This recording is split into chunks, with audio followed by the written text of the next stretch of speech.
if you want to keep people who are talented in your place, Yes. I would encourage them to go to entrepreneurship. Allow them to own a product.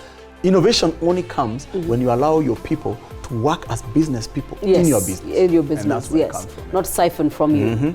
Otherwise, they leave and set up their own business. They do.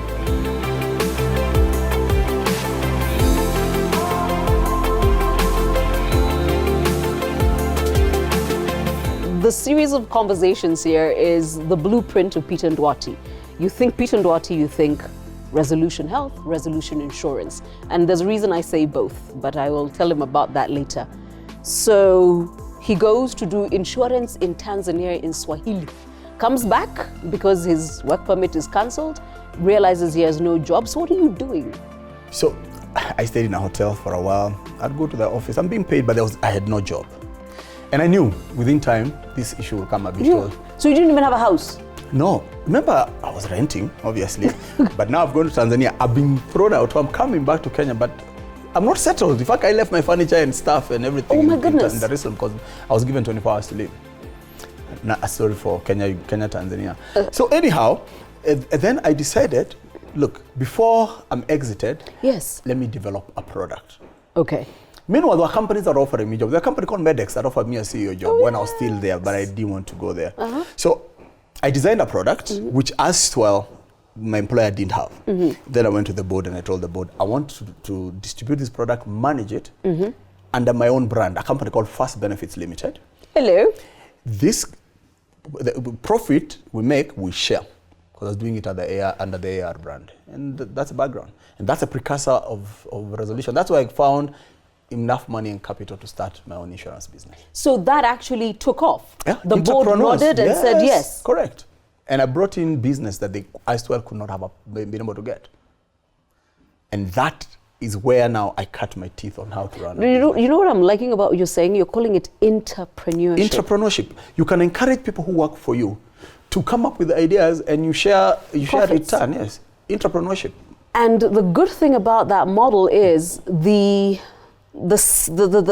structures were there. Yes. So I used to walk around with a card, general manager, third-party administration, AR. Come on. That was my title. But the engine behind it is my own business. Yes. I'm paying rent to them. Yes. My employees, I'm paying them.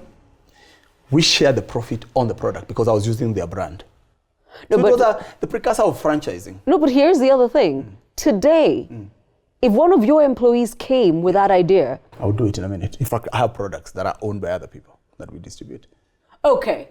Because that, for me, is brilliant. Most employers, instead of if you want to keep people who are talented in your place, yes, I would encourage them to go to entrepreneurship. Allow them to own a product. Innovation only comes when you allow your people to work as business people in your business. In your business, and that's where it comes from. Not siphon from you. Otherwise, they leave and set up their own business. They do. But imagine if my employer kept me. Yeah. What we could have done together. But that as it may be, entrepreneurship as it may be, and it did well, you still stepped out on your own. Yes. Conflicts will always come. Okay. At one time, my business was making more money than my employers. All right. Profitability. You need to renegotiate your contract, blah, blah, blah, blah. And there comes my exit. So I actually sold that business. Okay. And I sold it to one of the local insurance businesses. And they gave me a job for six months as a CEO. Couldn't last. Metropolitan Health Group, if you remember. It no longer exists. Yes. So I worked with them for 6 months. We could not agree. Why?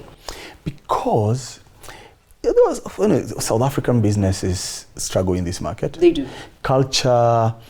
Also, maybe I was too hard-headed. And I've just come from entrepreneurship. Now I'm going to be employed again. So 6 months it didn't work. And I'm pleased to say they fired me. Okay, so you've been fired, I have nothing. The only thing I had was an idea and experience. 12 years in the industry, so I understood insurance. So the only thing I could go and do is set up an insurance business. So I registered Resolution Health East Africa Limited in 2002 August. And? With no capital. Good.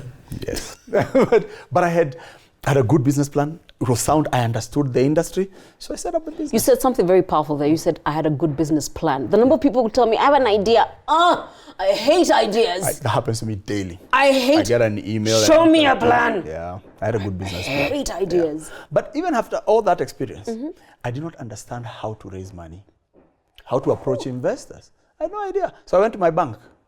Notice we both laughed. Like that. No, because we know what banks in this country are like. They're like, you want to do what? Young man. Yeah. Young man. So bootstrapping, family and friends. And I raised the capital. If I tell you how much it was required then, today to set up an insurance business, you need about 750 million shillings. Then you needed 40 million. And you didn't all of it in one go to start a medical insurance company. So when I went to the regulator tells me there's a category of licenses called medical insurance providers. I was the first one.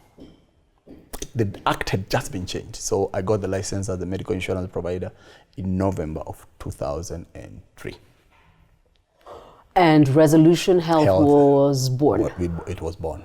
But you're going out on a limb. I think you are either going to get married, newly married, and what? I was going through a divorce then. Wow. Yeah. Not a good time to be doing too many moves. And 2 children at that time. No money.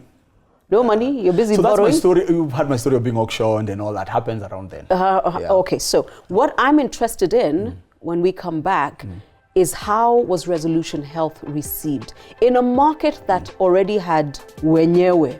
Mediplus, remember Mediplus? Yeah, okay. It existed, yeah. Yes, so yeah, share the video and come on back. This is the blueprint of Peter Nduati. Yes, we will talk health the way I like to talk it, but I think more importantly is the lessons you learn. And from this video, a plan. Don't give me an idea.